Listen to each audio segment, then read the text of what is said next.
안녕하세요. 오래전 이혼의 아픔을 겪고 지금은 제 2의 인생을 살고 있는 여자입니다. 어차피 사는 인생 해보고 싶은 거 다 해보고 즐기면서 살자고들 하시죠? 참 좋은 말이지만 어떤 면에선 그것만큼 무서운 말이 또 없다는 걸 경험으로 알게 되었는데요. 자신의 처지는 생각지도 않고 해보고 싶은 일은 뭐든 다 하고 살던 인간들을 가족이라는 테두리 안에 둔 적이 있었어요. 그땐 정말 눈앞에 펼쳐진 모든 일이 너무나도 현실 같지 않아 몇 번이고 확인하고 또 확인했던 기억이 아직도 생생하네요. 그 염치도 없고 생각도 없는 인간들 중 남편만큼은 그래도 처음부터 그런 한심한 인간이었던 건 아니었어요. 아니, 처음에는 본 모습을 꺼내 보이지 않았다는 것이 더 정확하겠네요. 남편은 형편이 넉넉하지 않은 집안의 장남이었는데 그래서 그런지 검소함이 몸에 배인 사람이었어요. 남편과는 달리 남동생과 여동생은 사치가 심한 편이었죠. 서방님은 결혼을 할 때 모은 돈이 별로 없어 그렇지 않아도 없는 시댁살림에 기둥뿐 아니라 뿌리까지 뽑아 장가를 갔고 하나 남은 시누이는 번 돈은 모조리 사치하는 데 써버려 적금이란 먼 나라 이야기였고요. 아가씨, 이 가방 진짜 비싼 가방 아니에요? 이건 또 언제 산 거예요? 이번에 미용실 그만두면서 퇴직금 조금 받았죠. 퇴직금 나오는 기간까지 버티느라 얼마나 힘들었는데요. 마지막 월급이랑 퇴직금 모자라는 건 카드 긁었어요. 진짜 예쁘죠? 정말이지 빚내서 살만하다니까.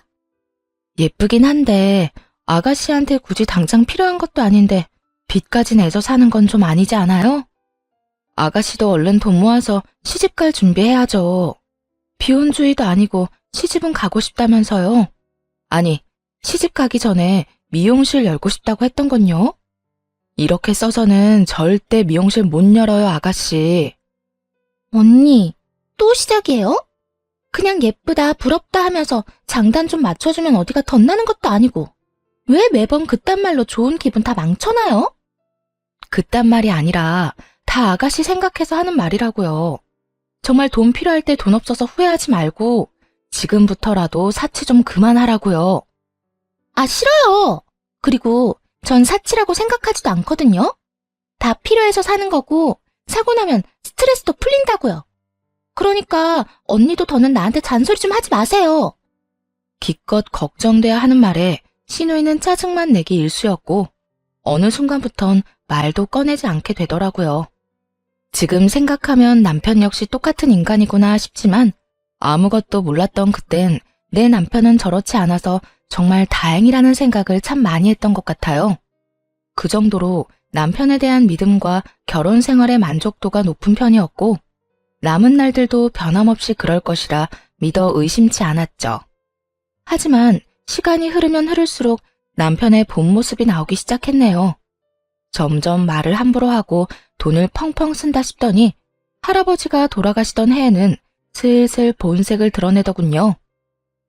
사건의 시작은 아들 부잣집의 막내딸인 저를 유난히도 예뻐해 주시던 할아버지가 돌아가실 때 남긴 유산을 받으면서였어요. 할아버지는 평생 모은 재산이 꽤 있으신 편이었는데 오빠 3명에겐 현금을 그리고 저에겐 땅을 남기셨다고 하시더라고요. 시골이긴 하지만 꽤 큰 평수의 땅 말이에요. 막상 땅을 받은 당사자인 저는 그저 슬픔에 젖어 그런가 보다 하는데 상관도 없는 남편이 화를 내기 시작했어요. 할아버님은 당신을 예뻐하신 게 맞긴 맞아? 당신은 옆에서 다 지켜봐 놓고서도 몰라? 그런데 그건 갑자기 왜 물어? 예뻐했다고 하기엔 물려주신 게 너무 이상하잖아. 형님들은 다 현금으로 주고 당신만 땅이란 게 말이나 돼? 제일 예뻐하는 손녀한테 돈을 몰아주고 손자들한테 땅을 나눠주던가 하셨어야지. 이게 뭐야? 돈도 안 되는 구석진 시골 땅, 값어치도 없고 가지고 있으면 돈만 잡아먹는 골칫덩이 땅이잖아. 돌아가시는 그 순간까지 저를 생각하며 남긴 땅을 저딴 식으로 말하니 화가 나더라고요. 이 사건이 있기 전까진 점점 변해가는 남편의 모습을 보며 그럴 수도 있다. 사는 게 팍팍해서 그런 것이라고 이해하려 애썼는데 더는 이해하고 싶지도 않은 심정이었죠. 골칫덩이든 금싸라기든 당신하고는 아무 상관없는 내 땅이니까 당신은 더 이상 말도 하지 말고 상관하지도 마. 무슨 말을 그렇게 해? 부부는 일심동체. 몰라? 당신 재산이 곧 내 재산이고 너무 손해가 큰 것 같길래 안타까워서 한 말인데 그걸 그렇게 말하면 내가 얼마나 섭섭하겠어? 부부는 일심동체라는 말은 돈에만 한정된 말인가 봐. 나는 마음이 너무 아파서 재산 이런 건 생각도 안 나는데 당신은 오로지 돈 하는 걸 보니 말이야. 그리고 난 당신이 그렇게 무시하는 할아버지 유산 당신이랑 나눠 쓸 생각도 없어. 그러니까 머리 아프게 괜히 비교하고 계산할 필요도 없어. 참나. 생각해서 말해줘도 이러니까 내가 무슨 말을 하겠어. 그리고 나도 그 값어치도 없는 땅 나눠준대도 안 해. 이거 왜 이래? 그래. 그러면 서로 걱정할 필요도 없고 더는 할아버지 유산 이야기 나눌 필요도 없는 거 맞지? 앞으로 내 앞에서 땅 이야기 꺼내지도 마. 그래. 더럽고 치사해서 내가 땅 이야기는 절대 안 한다. 됐어? 이렇게까지 땅 이야기는 절대 하지 않는다고 하던 남편. 저에게 하지 않는 대신 시모에게는 다 말한 모양이더라고요.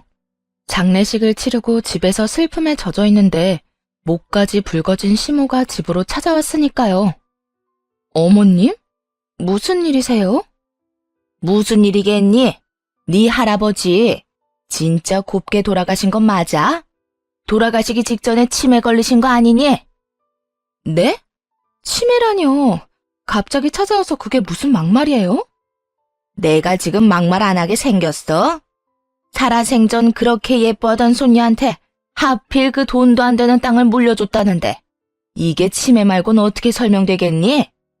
네 오빠들은 전부 돈 줬다며. 당장 필요한 돈을 너한테 줬어야지. 유언장 확인해 봤니? 혹시 네 오빠들이 장난질 친 거 아니야? 들으면 들을수록 시모의 밑바닥이 보이는 것이 저것밖에 안 되는 인간을 시어머니라고 생각하고 살았나 싶더라고요. 이 상황을 만든 남편에 대한 실망감은 덤이었고요. 한편으로는 시모가 제 앞에서 저 따위로 굴 수 있는 것도 제가 평소에 만만하게 보여서 그런가 하는 생각도 들었네요. 더는 할아버지에 대해 저딴 식으로 말하지 못하게 매운맛을 확실하게 보여주기로 마음먹었죠. 남편이나 어머님이나 계속 값어치 없는 땅이다, 골칫덩이 땅이다 하는데 시댁엔 남편한테 이런 땅이라도 물려줄 재산이나 있나요? 아니, 굳이 땅이 아니라도 뭐 득될 만한 뭐라도 물려줄 게 있어요? 물려줄 거라고는 아무것도 없으면서 왜 제가 받은 유산을 두고 이렇게 큰 소리 치는지 전 이해가 안 되네요. 그리고 저희 오빠들 그런 사람들 아니에요. 물려주신 돈 말고도 먹고 살 만큼은 다들 벌고 산다고요. 너 지금 우리 집 무시하는 거니? 그까지 땅 넓기만 넓지 처분하면 얼마 되지도 않는 거는 알고 무시하는 건지 모르겠네. 나 같으면 그딴 땅 물려주지도 않아. 그냥 기부하고 말지. 그딴 것도 유산이라고 물려준 네 할아버지나 그딴 걸 받았다고 이렇게 고개 빳빳이 들고 큰 소리 치는 너나 참 알만하다 알만해. 아, 그러세요? 그런데 어머님, 그런 말은 물려줄 땅이나 가진 뒤에 하세요. 그래야 어머님이 지금 한 그 말이 제 가슴에 조금이라도 와닿지 않겠어요? 갖은 수를 써도 꿈쩍도 하지 않는 저를 보며 먼저 약이 바싹 올라버린 건 시모였죠. 시모는 저의 도발에 몸까지 부들부들 떨며 화를 내기 시작하더군요. 사람을 무시해도 유분수지. 네가 뭔데 우리 집을 무시해? 그리고 네가 우리 집에 땅이 있는지 없는지 어떻게 알아? 우리 집에도 네가 모르는 재산이 있어. 이거 왜 이래? 빚도 재산으로 친다면 제가 모르는 재산이 있긴 하겠죠.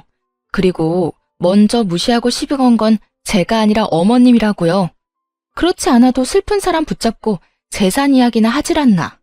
돌아가신 분 욕 보이질 않나. 뭐 하시는 거예요?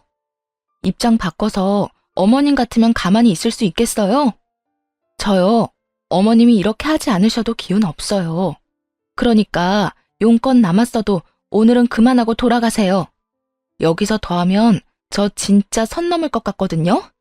그렇게 되면 제 입에서 영 끈차는 말밖에 나올 말이 없을 것 같은데 그런 상황은 저도 어머님도 원하지 않잖아요. 그러니까 지금 돌아가 주세요. 할 말이 많아 보이는 시모는 영 끈차는 말까진 듣고 싶진 않았는지 애꿎은 입만 잘근잘근 씹어대며 돌아가더라고요. 입산 아들만큼 입산 시모는 돌아가는 길에 저와 있었던 모든 일을 남편에게 말했고 남편과의 2차전이 또 시작되었죠. 진짜 해도 해도 너무한다. 어떻게 우리 엄마한테 그딴 식으로 말할 수가 있어? 물려줄 땅이라도 가지고 말하라고? 빚도 재산이면 재산이 있어? 당신 진짜 제정신이야? 우리 엄마 당신 시어머니야. 그냥 좀 아는 옆집 아줌마 아니라고. 당신 말 한 번 잘했네. 차라리 그냥 좀 아는 옆집 아줌마였다면 나도 그렇게까지 말하진 않았겠지. 어떻게 시어머니나 된다는 사람이 그렇지 않아도 힘든 며느리한테 할아버지가 돌아가시기 전에 치매 걸린 게 아니냐. 그딴 땅을 물려준 걸 보면 제정신 아닌 게 분명하다. 이딴 말을 해? 당신도 마찬가지야. 당신 그 이야기 꺼내지도 말랬더니 그 사이에 당신 엄마한테 가서 다 일러? 그딴 땅 필요 없다고 하더니 왜 그딴 말을 전해서 사람 힘들게 해? 내가 내 입으로 내가 말한다는데 그것도 허락받고 해야 하냐? 그리고 우리 엄마도 오죽했으면 그렇게 달려와서 그런 말까지 했겠어. 글쎄 난 괜찮다니까? 난 아무 상관없다는 말을 몇 번이나 해야 알아들을 거야. 진짜 마지막이야. 더는 당신 입에서나 어머님 입에서나 아니 당신 가족 그 어느 누구도 땅 이야기 꺼내는 일 없게끔 해. 다시 그 이야기 꺼내면 나 진짜 가만히 안 있을 거야. 좋은 말로 경고할 때 말귀를 알아들었다면 이런 식으로 말할 일도 없었을 텐데 말이죠. 남편은 결국 제 입에서 저런 말까지 나오게 만들더군요. 그렇게 서로에게 상처만 남긴 채 싸움은 끝이 나고 한동안 남편과는 서먹한 시간을 보내게 되었습니다. 답답하지 않았다면 거짓말이었죠. 그때까지만 해도 그저 실망감이 있었을 뿐 남편을 사랑하는 마음은 남아있는 상태였으니까요. 서먹한 시간이 지나고 조금씩 서운했던 마음도 풀리고 슬슬 평소의 모습으로 돌아와 일상을 되찾을 때쯤이었어요. 그저 화해하려고 잘해준다고 하기엔 조금 과할 만큼 남편이 잘해주기 시작하더군요. 여보, 오늘 저녁은 내가 할게. 설거지도. 어? 설거지까지? 당신 설거지하는 거 싫어하잖아. 그냥 오늘따라 당신 손에 물 한 방울 묻히게 하고 싶지 않네. 자꾸 캐묻지 말고 얼른 가서 씻고 와. 나오면 한상 거하게 차려져 있을 거니까 기대하고 말이야. 갑작스럽게 변해버린 건 남편뿐만이 아니었어요. 시모와 시누이까지 합세해 과한 친절을 베풀기 시작하더라고요. 시댁에 갔다 하면 절 부려먹기 바쁜 시모와 노려본다고 바쁜 시누이였는데 그때는 그저 절 못 쉬게 해 안달이 난 사람들처럼 굴었죠. 언니, 지금 뭐해요? 밥하려고요? 언니가 왜 밥을 해요? 그러면 제가 밥을 하지 누가 해요? 새삼스럽게 왜 이래요, 아가씨. 매번 제가 오면 제가 밥했잖아요. 매번 그랬어도 이제부턴 하지 마요. 언니가 무슨 밥하려고 시집 온 것도 아니고. 엄마, 오늘은 그냥 배달시켜 먹자. 매일 먹는 집밥, 언니 힘들게 오늘까지 집밥 먹을 필요 없잖아. 그래, 그러자꾸나. 아가, 좀 쉬어. 일하고 살림한다고 힘들 텐데 아예 안방에 가서 좀 누워 있을래? 음식 오면 부르마. 네? 아니에요. 그냥 소파에 앉아 있을게요. 그럴래? 그러면 소파에 앉아서 텔레비전이나 좀 보고 있거라. 주방엔 할 일 없으니 얼씬도 하지 말고. 온 식구가 수상하게 행동하던 이 시기에 맞물려 시누이가 미용실 상가를 계약했다는 소식이 들려왔고 그래서 도움이라도 구하려고 친절을 베푸는가 보다 했네요. 그런데 이런 예상과는 달리 남편과 시댁에서는 그 어떤 부탁도 해오지 않더라고요. 굉장히 의아한 상황이었죠. 과도한 친절은 둘째치고 시누이가 얻은 상가는 저렴한 동네도 아닌 번화가 중에서도 비싼 상가였거든요. 아무리 생각해도 돈 나올 구멍이 없는 시댁에서는 해줄 만한 능력이 되지 않는 상황이었죠. 아무래도 이상했던 전 신우이에게 연락을 해 떠보기로 했어요. 마침 오픈도 앞두고 있다고 하니 필요한 것 없냐고 물으며 자연스럽게 떠보기 좋은 기회라고 생각했습니다. 아가씨, 축하해요. 다음 주 오픈 맞죠? 뭐 필요한 거 있어요? 필요한 거요? 아직은 딱히 없는데. 생각해보고 생기면 말할게요. 네, 그렇게 해요. 그나저나 단골 손님이 빨리 생겨야 오빠도 걱정 떨칠 텐데. 오빠가 말을 안 해서 그렇지 아가씨 걱정 많이 해요. 큰돈 들여 마련해준 미용실인데 잘 돼야 우리 막내 동생 기편다고요. 아가씨가 그렇게 고마워하고 미안해했다면서요? 오빠가 더 많이 해주고 싶었는데 못해줘서 미안해하는 것 같더라고요. 어느 정도 남편의 도움이 들어갔을 거라 확신했고 슬며시 미끼를 던졌어요. 거의 반신반의한 상태였는데 괜히 찔린 신우이는 굳이 묻지도 않은 사실까지 술술 털어놓기 시작하더군요. 아, 오빠가 벌써 다 말했어요? 나한텐 그렇게 비밀로 하라더니 역시 부부 사이엔 비밀이 없나 봐요. 비밀이 어디 있어요. 한 집에서 한 입을 덮고 사는데. 며칠 전에 다 말하더라고요. 저도 잘했다고 했고요. 그렇구나. 하긴 그렇게 큰 돈을 썼는데 언제까지 언니한텐 비밀로 할 수 없겠죠. 이제 와서 하는 말인데 여기 상가 너무 비싸서 고민했는데 오빠가 떡하니 마련해준 거 있죠? 대출까지 받은 것도 알고 있죠. 정말 우리 오빠지만 너무 멋있다니까요. 거기에다 기계들도 다 새 기계로 사주고 저 진짜 열심히 해보려고요. 그래요. 이왕 하는 거 돈 아깝지 않게 열심히 해요. 최대한 태연한 척했지만 기가 막히고 황당해 목소리마저 떨려오더군요. 상가 보증금과 기계값이 한두 푼이 아닐 텐데 그 큰 돈을 저와 상의 한마디도 없이 심지어 대출까지 받아서 해줬다는 것이 정말 사실인가 싶기도 했어요.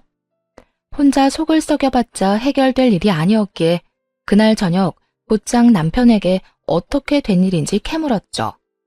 여보, 아가씨 미용실 당신이 해준 거라며? 안에 들어가는 기계도 다 해준 것까지 다 알고 있으니까 거짓말할 생각하지 마. 그걸 어떻게 알았어? 지금 그게 중요해? 도대체 무슨 생각으로 그런 짓을 한 거냐고. 대충 계산해도 한두 푼이 아닌데 그것도 대출까지 받아서. 그 이자를 어떻게 감당하려고 그런 거야?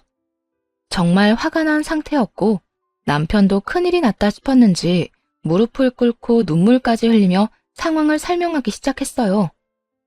우선 당신한테 아무 말도 안 하고 혜수한테 그렇게 큰 돈 쓴 거 정말 미안하게 생각해. 그런데 당신도 잘 알잖아. 혜수, 자기 밥벌이도 못하고 정신 못 차리고 살았던 거. 그런 애가 유일하게 잘하는 게 미용인데 그걸로 자기 살 길 정도는 열어주고 싶었어. 그래서 나한테 말도 안 하고 그딴 짓을 했단 말이야? 미안해. 그런데 당신이 생각하는 것만큼 큰 돈 쓰지 않았어. 보증금이 적은 대신 월세가 비싸서 목돈 들어간 것도 아니고 기계도 생각보다 많이 사지도 않았어. 대출 받은 것도 내가 3개월만 갚으면 나머지는 혜수가 책임지고 갚는다고 각서도 썼고 말이야. 각서 보여줄게. 남편은 신우이와 쓴 각서까지 보이며 용서를 구해왔고 각서를 살펴보니 남편의 말이 거짓말 같진 않더라고요. 금액과 함께 3개월 이후엔 신우이가 대출금 변제를 책임지겠다는 내용이 있기도 했고요. 일단 알겠고 앞으로 어떻게 될지 지켜볼 거야. 그리고 당신도 이 자리에서 나한테 약속해줘. 무슨 일이 있어도 나한테 손 벌리거나 피해주지 않겠다고 말이야. 물론이지. 이 문제는 내가 다 알아서 해결할 테니까 당신은 신경 쓸 필요도 없어. 맹세할 수 있어. 여보, 고마워. 진짜 고마워. 화는 났지만 남편의 행동이 이해되지 않는 건 아니었어요. 저였더라도 동생을 도와주고 싶었을 테니까요. 거기에다 조금의 실력만 있다면 망할 수 없는 자리였던 터라 약속대로 3개월 후부턴 신우이가 그 대출금을 갚을 수 있을 거라 믿기도 했었고요. 그런데 이런 예상에 한 가지 변수가 생겨났습니다. 그건 없어도 너무 없는 신우이의 실력이었어요. 얼마나 실력이 없으면 개업 효과도 통하지 않더라고요. 처음 다녀간 손님이 엄청난 악플을 달았고 뒤이어 온 손님들의 반응도 별반 다르지 않았죠. 손님들의 반응이 그러면 잘못된 점을 고칠 생각해야 정상인데 아가씨는 그저 손님 탓, 장비 탓만 하고 있는 모양이었어요. 아가씨 미용실 검색해봤더니 반응이 너무 안 좋던데. 당신 알고 있어? 그렇지 않아도 해수 전화와서 오는 소리 하더라. 예민한 손님이 왔었는데 그날따라 기계도 말을 안 들어서 고생 좀 했다고 하더라고. 그래? 그런데 찾아보니까 불만 가지는 사람이 한두 사람이 아니던데 아가씨 좀 더 배워야 하는 거 아니야?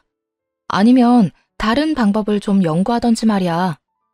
해수 말로는 손님들이 유난히 예민하다고 하니까 좀 더 기다려보자. 언젠가는 정상적인 손님이 오겠지. 제가 보기엔 상황이 꽤 심각해 보였는데 남편과 시누이는 대수롭지 않게 생각하는 듯 하더라고요.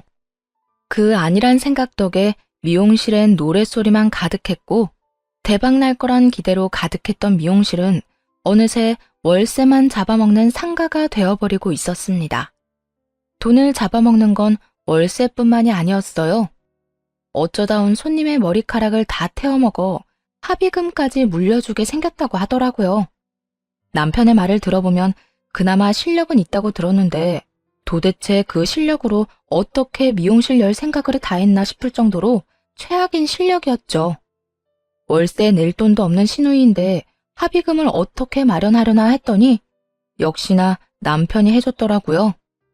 어려운 동생을 도울 수는 있다고 생각해요. 하지만 제가 화가 난 포인트는 선 도움, 후 통보로 일관하는 남편의 행동이었죠. 정확히는 통보도 아니었어요. 생활비 통장에서 갑자기 큰돈이 빠졌길래 닥달하니 그제야 말을 하더라고요. 여보, 이 돈 어디에 썼어? 현금으로 빼갔는데 뭘 산 거야? 아니, 그게 해수 합의금 해줬어. 당신 얼마 전에 나한테 무릎까지 꿇고 빈 거 기억 안 나? 그때 나한테 뭐라고 그랬어? 다신 이런 일 없을 거라며. 그렇게 큰 금액도 아니고 워낙 급한 상황이라 나도 어쩔 수가 없었어. 아무리 급해도 말을 했어야지, 말을. 당신이 계속 이런 식이면 내가 당신을 어떻게 믿어? 이제 시댁에 무슨 일 생길 때마다 당신이 다 해결해줬다고 생각하고 내가 당신 추궁하고 그렇게 피곤하게 굴어도 당신은 상관없는 거야? 그건 아닌데 나도 정말 급했다고. 당신 말대로 불과 얼마 전에 그런 일이 있었는데 내가 오죽 급했으면 당신한테 말도 못하고 돈부터 해줬겠어. 언제 들켜도 이상하지 않은 생활비 통장에서 돈 빼내면서? 그냥 좀 이해해주면 안 돼?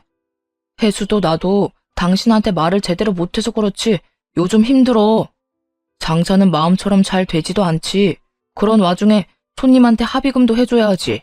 월세는 달마다 나가지 미칠 지경이라고. 남편은 도리어 큰 소리를 치며 하소연하기 시작했어요. 눈물까지 흘리며 용서를 구할 땐 불쌍하기라도 했지. 그땐 정말 한 대 올려붙이고 싶더라고요.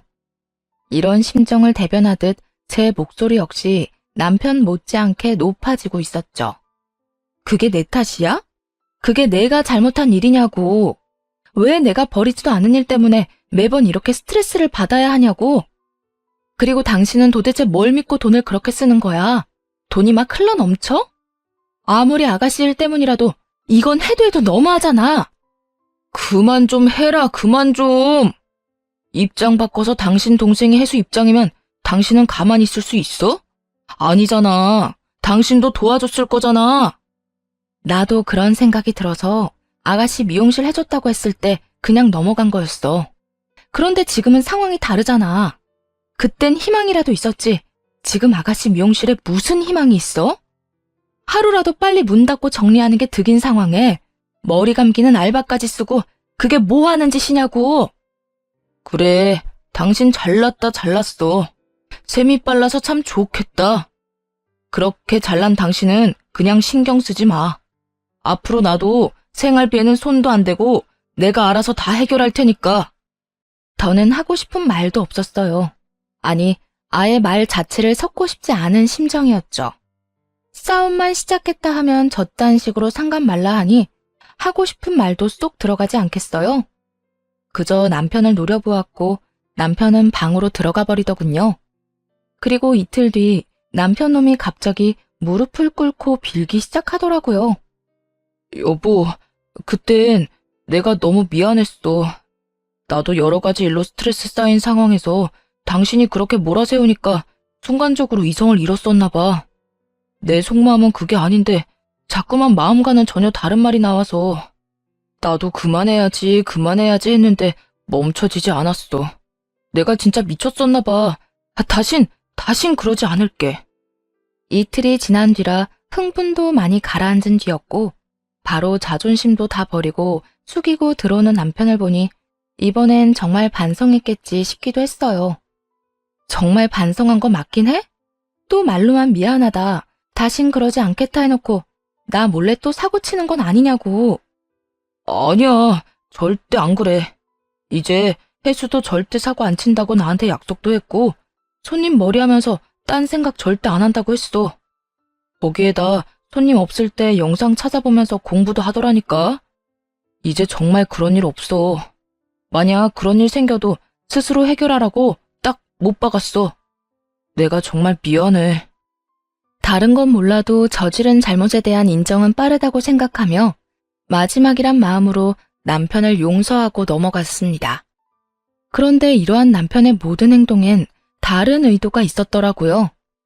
추악한 진실에 한 발짝 가까이 다가가게 된 건 우연히 보게 된 남편의 카톡에서부터였어요. 잠금 화면 위로 뜬 카톡은 신우이가 보낸 것이었는데 내용이 좀 이상하더라고요. 오빠, 땅값 또 올랐던데 봤어? 시댁에 가진 땅이 없는데 땅이라고 하니 자연스럽게 할아버지가 물려주신 그 땅이 떠오르더라고요. 여러모로 이상했기에 남편이 자는 사이 남편의 휴대전화를 보았고 신우이와 나눈 카톡엔 정말 상상치도 못한 내용들이 줄지어 나오더군요. 골칫거리라고 무시했는데 거기에 골프장이 들어올 거라 누가 상상이나 했겠어? 진짜 대박이야, 대박. 그까짓 몇 푼 안 되는 현금이랑은 비교도 안 될 금액이라니까. 그러니까 언니 할아버지 진짜 대박이야. 결과적으론 금싸라기 땅을 깔고 있다가 언니한테 물려준 거 아니야. 앞으로 오빠 언니한테 잘해? 며칠 전에 싸운 건 잘 풀었지? 그럼. 야, 이 오빠 또 무릎 꿇고 빌었다. 저번에 네 미용실 때도 꿇고 이번에 네 합의금 해줬다고 꿇고 내 무릎이 동생 때문에 나만 알지 모르겠다고. 그때 네가 입만 함부로 안 놀렸으면 대출한 건 끝까지 비밀로 하려고 했는데 너 때문에 사사건건 다 보고하면서 살게 생겼어.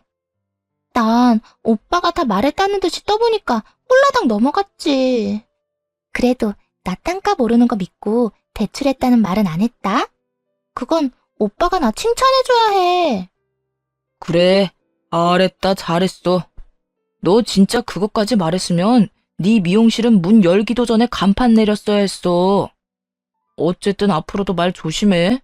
네 언니는 땅에 신경도 안 쓰는지 땅값 오르는지도 모르는 것 같은데 지금 살살 잘 꼬셔서 땅 팔 때 한몫 크게 떼오려면. 알겠어. 조심할게. 이렇게 속이고 있다는 사실만으로도 이혼 사유는 차고 넘치는데 더 큰 이혼 사유가 신우이의 카톡 바로 아래에 자리하고 있더라고요. 그건 바로 신우이의 가게에서 일하는 알바생과의 대화 내용이었죠. 오빠, 오늘도 나 보러 올 거지? 당연하지. 이제 혜수도 다 알아서 눈치 볼 필요도 없으니까 시간 될 때마다 갈게. 아니, 시간 없어도 우리 은미 보러 갈 거야. 너무 좋다. 원장님이 혹시라도 반대하면서 나 내쫓으면 어쩌나 했는데 생각보다 환영하는 분위기더라. 혜수 집사람 별로 안 좋아해. 지금은 그냥 뜯어먹을 게 있으니까 살살 기는 척 하는 것뿐이지. 나보다 집사람 더 싫어하는 게 혜수일걸? 정말? 어쩐지 오빠 와이프 이야기만 나오면 원장님 표정이 안 좋더라. 어쨌든 오늘 저녁에도 와서 마감 도와줘. 오빠 안 오면 나 혼자 너무 힘들단 말이야. 당연하지. 이 오빠 가기 전까진 손가락 하나 까딱하지 말고 기다려. 알겠지? 응, 알겠어. 남편 놈은 하다하다 외도까지 저지르고 있었고, 전 빠르게 그 증거들을 제 휴대전화로 옮겼어요. 그리고 다음날 미용실이 잘 보이는 곳에 자리 잡아 잠복을 했고, 저녁이 되자 남편이 자연스럽게 미용실로 들어가 마감을 돕고 셔터맨까지 하는 꼴을 보는데 억장이 무너졌죠. 마감을 끝낸 두 사람은 자연스럽게 상간녀의 집으로 향했고, 그곳에서 12시가 조금 되기 전 남편이 나오더라고요. 최근 들어 야근이 잦다 싶더니 그 이유가 그곳에 있더군요. 이제 남은 것은 이혼 한 가지뿐이었어요. 남편 놈이 다른 대안을 찾지 못하게 조용히 이혼을 준비해서 남편 회사로 소장을 보냈네요.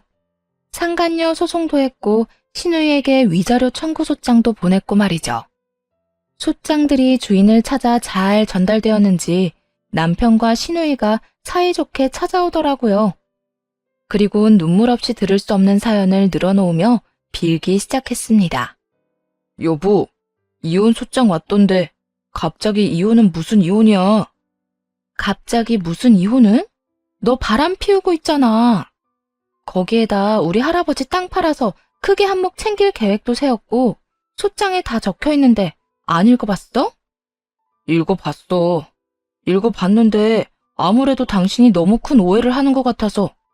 우선 외도 아니야. 난 그냥 혜수가 열심히 하길래 좀 도와주려고 가게 마감 좀 도와준 것뿐이야. 그러면서 알바생이랑도 친해졌고. 그리고 땅은 가격이 올랐다길래 좀 알아본 것뿐이야. 내가 먼저 알아보고 당신한테 제대로 알려주려고 그랬던 거라고.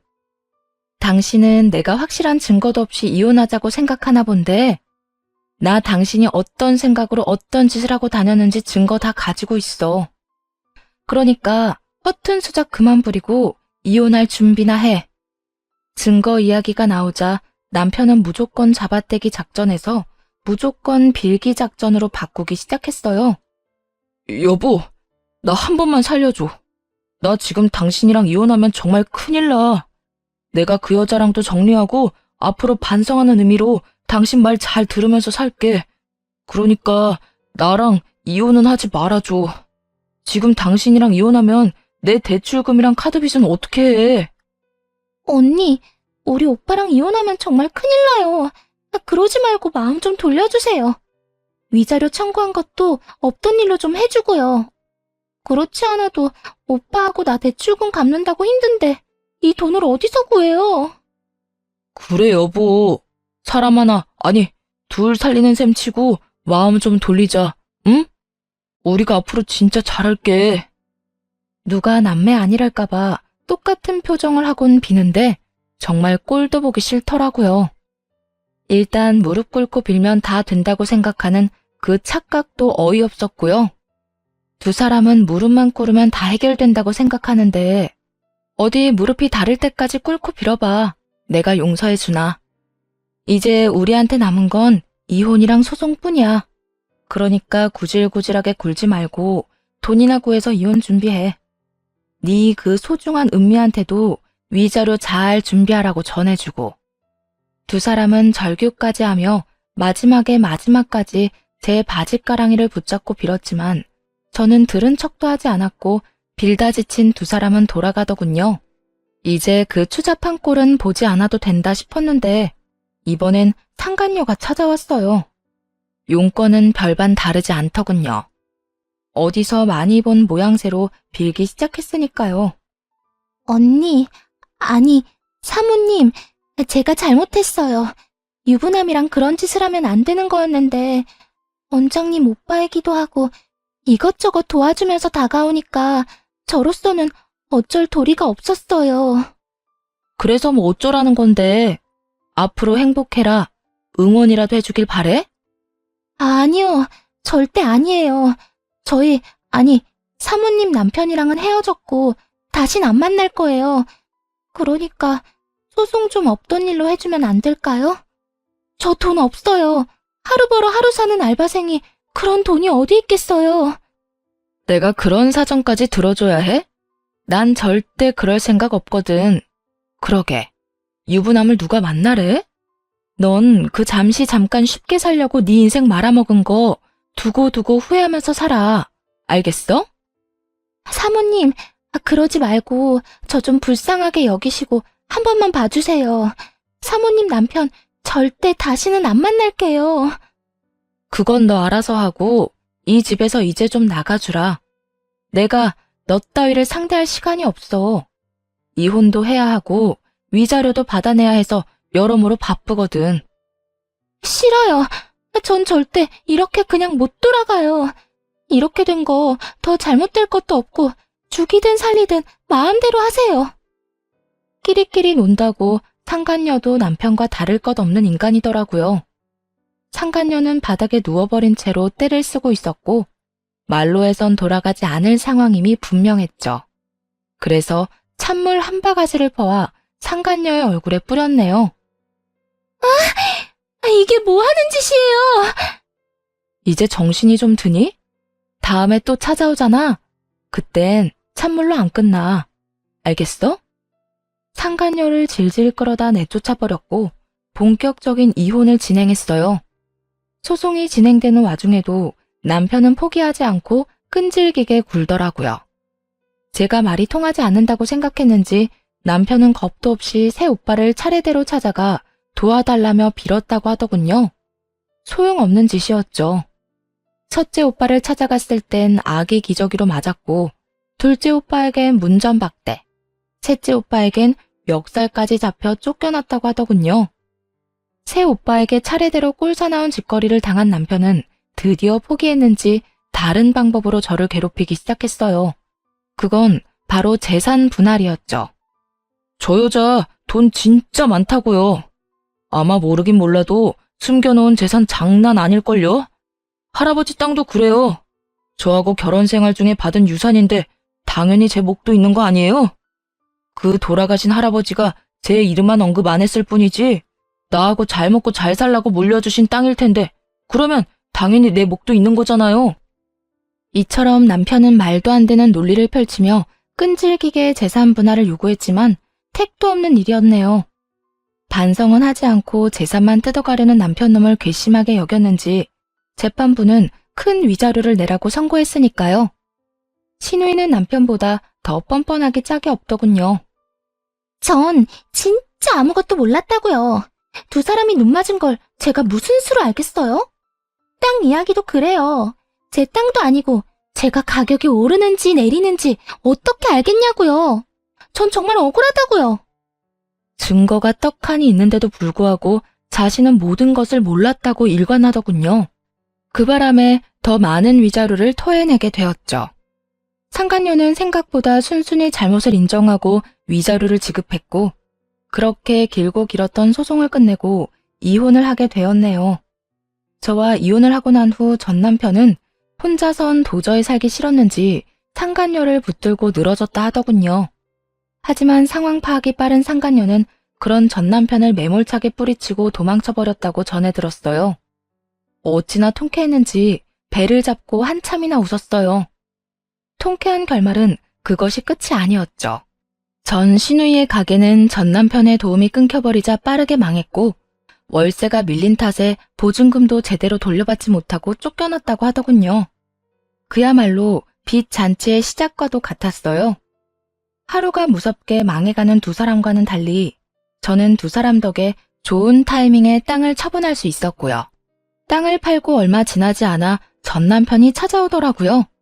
거지가 다 됐을 거라 생각했는데 생각보단 잘 차려입고 볼만한 모습으로 찾아왔더라고요. 빚쟁이한테 쫓겨다니는 줄 알았더니 생각보다 괜찮아 보이네. 그 빚 다 갚았어. 보시다시피 내가 요즘 좀 잘 나가. 이렇게 시작된 전 남편의 있는 척은 꽤 긴 시간 이어졌어요. 그래? 아쉽네. 그냥 쫄딱 망해서 두고두고 후회하길 바랬는데 말이야. 당신은 여전하네. 그 직설적인 말투. 내가 그런 당신을 참 많이 좋아했었지. 과거 회상이나 하자고 찾아왔어? 시간 없으니까 할 말이나 해. 소문 아직 못 들었나 본데 나 회사 그만두고 사업 시작했어. 운 좋게도 보다시피 꽤 잘 되고 있고 말이야. 돈도 생기고 마음의 여유도 생기니까 당신 생각 많이 나더라. 나랑 살면서 제대로 된 호강도 못 시켜줬다는 생각에 후회도 많이 되고 말이야. 당신이랑 살 때 내가 지금처럼 여유가 있었더라면 내가 그렇게 못난 짓을 했을 리도 없었을 테고. 그랬다면 우리가 그렇게 이혼도 하지 않았겠지? 전 남편은 갑자기 어울리지도 않는 슬픈 눈을 하며 반성하는 척 말을 해왔고 그 모든 상황이 그저 짜증이 날 뿐이었어요. 당신도 여전하네. 같은 말 계속하게 만드는 거. 내가 몇 번을 말해야 대답할 건데? 왜 찾아왔는지나 빨리 말하라고. 시답지 않은 말이나 해대던 전 남편은 제 닭달에 그제서야 준비한 말을 꺼내놓기 시작하더군요. 알겠어. 성질 급하기는. 내가 오늘 이렇게 찾아온 이유는 우리 다시 잘해보자는 말 하려고 왔어. 뭐? 잘해보자는 건 다시 결혼이라도 하잔 이 말이야? 결혼식까지 하고 싶다면 해도 되고 당신 하고 싶은 대로 다 해도 되니까 우리 다시 같이 살자. 내가 이번엔 당신 호강시켜줄게. 호강? 네가 나를 어떻게 호강시켜줄 건데? 넌 여전히 내가 우습구나. 내가 모를 줄 알아? 너 사업한다고 회사 그만둔 게 아니라 빚쟁이들 때문에 회사 그만둔 거. 그리고 빚 다 갚기는 무슨? 너 빚 아직도 다 못 갚아서 빚쟁이들한테 쫓기고 있는 거 다 알고 있거든? 아니야. 나 진짜 성공했거든. 내가 한 달에 버는 돈 알면 당신 깜짝 놀랄 텐데. 한 달에 버는 돈이 있긴 해? 내가 듣기론 땡전 한 푼 못 벌고 도망만 다니고 있다던데. 그래요. 전 남편의 실상은 제대로 빚 한 푼 갚지 못하고 있는 빚쟁이 신세였어요. 그런 주제에 꼴에 머리를 써 갖은 있는 척을 하며 저를 어떻게 해서든 꼬셔보려 했던 것이었죠. 그런 얄팍한 수에 넘어갈 거라 생각한 전 남편이 참 한심하기 짝이 없더라고요. 전 남편은 모든 것을 들통났다 싶어지자 여전히 빠르게 태세를 바꿔 빌기 시작하더군요. 나 돈 좀 빌려주라. 당신 말대로 나 빚쟁이한테 쫓기느라 제대로 된 일도 못하고 그러다 보니까 빚만 늘고 이러다 진짜 죽을 것만 같아. 다 바라는 것도 아니고 진짜 급한 거 그것만 좀 해결해줘. 그것만 해결해주면 내가 무슨 수를 써서라도 갚아줄게. 당신 진짜 뻔뻔하다. 방금까진 그렇게 성공한 사업가인 척 하더니 뭐? 돈을 빌려줘? 내가 빌려줄 거라 생각해? 물론 내가 한 짓 생각하면 당신이 절대 안 빌려줄 거란 건 알고 있지만 그동안 우리가 함께했던 세월을 생각해봐. 우리 행복했잖아. 우리 마음만큼은 진심이었잖아. 그 좋았던 시간들 생각해서도 급한 불만 좀 꺼주면 안 될까? 안 돼. 싫어. 절대로 안 해줄 거야. 그러니까 이딴 말도 안 되는 짓거리까지 하면서 나 찾아오는 짓 좀 하지도 마. 얼굴 보는 것만 해도 곤욕인 사람인데 왜 찾아와서 시간 낭비까지 하게 만드는 거야? 나 당신하고 이러고 있을 시간이 너무 아까워. 그러니까 돈 좀 해주면 되잖아. 들어보니까 땅도 좋은 가격에 팔았다고 하던데. 나한테 줄 돈 정도야 당신한텐 푼돈이잖아. 째째하게 굴지 말고 좀 도와주라. 어? 째째? 난 너한테 10원짜리 동전 하나도 아까운 사람이야.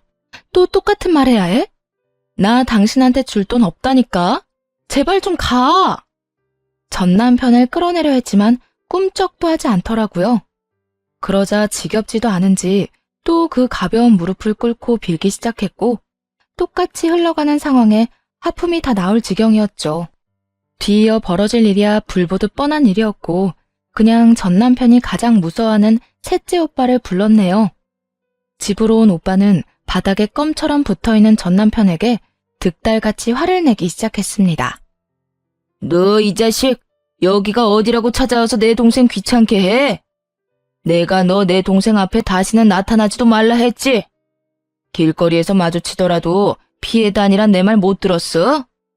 형님, 저 그렇게 미워하지만 말고 불쌍하게 좀 봐주세요. 저 진짜 오갈 데도 없고 불쌍한 처지라고요. 뭐? 불쌍? 진짜 불쌍한 처지가 어떤 건지 한번 보여줘? 오빠는 전 남편에게 다가갔고 오빠가 가까워지자 겁이 났던 전 남편은 불이 나게 도망치더군요. 그 후론 다시 찾아오진 않았고요. 정말 마지막까지 꼴사나웠죠. 그렇게 연을 끊고 사연을 쓰는 지금까지 8년이란 세월이 흘렀네요. 하루를 사는 게 때론 1년보다 길게 느껴질 때도 있었는데 8년이란 시간은 생각보다 빨리 흐른 것만 같은 느낌이에요. 그 짧고도 긴 세월 동안 재혼도 했고요. 지금은 한 아이의 엄마가 되었네요. 저를 새로운 출발선에 서게 해준 사람은 다름 아닌 셋째 오빠의 가장 친한 친구인데요. 혼자 있던 제가 걱정이 됐는지 새언니가 저를 자주 집으로 불렀고 그곳에서 우연히 놀러온 남편을 만나게 되었습니다. 남편은 제게 첫눈에 반했다며 꽤 오랜 시간 오빠를 설득했다고 하더라고요. 결국 그렇게 오빠에게서 제 연락처를 알아내 연락했고 저흰 2년의 연애를 하고 결혼까지 하게 되었죠. 문득 돌싱녀인 저의 어떤 점이 그렇게 좋았냐고 물어본 적이 있어요. 그랬더니 대수롭지 않게 이렇게 말하더군요. 돌싱녀든 아니든 그게 무슨 상관이야. 처음 보는 순간에 다른 사람은 다 안 보이고 자기만 보이는데. 그러면 게임 끝난 거야. 그리고 돌싱녀면 어때? 이혼한 게 무슨 큰 죄도 아니고 하물며 자기가 남의 눈에 눈물 나게 하고 한 이혼도 아니었으니 나한텐 더 상관없었어. 그저 내 눈에 예쁜 자기를 누가 채가기 전에 하루라도 빨리 내 옆에